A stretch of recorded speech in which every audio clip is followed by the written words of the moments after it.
Good day, faith friends. My name is Caitlin Maulion and I will be your gospel sharer for today.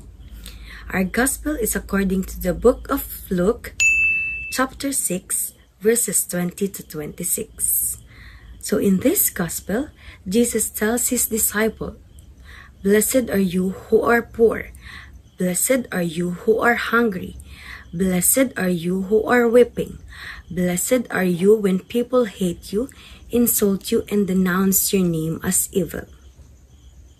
Let us ask ourselves first, am I still blessed even though I am experiencing poverty, hunger, and different trials in life? Yes, sometimes we might feel exhausted, sad, and afraid of the things that might happen to us. Pero there is one thing for sure, that God will always provide.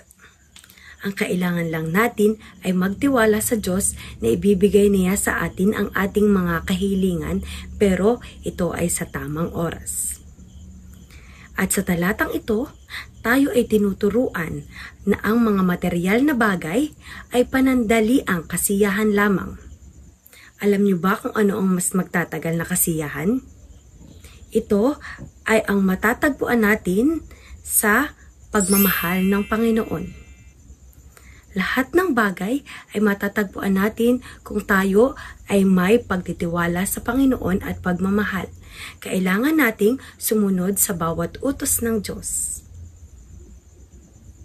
Thank you for listening and don't forget to subscribe in our Facebook YouTube channel. Download the app and register at www.faithbook.ph. God first!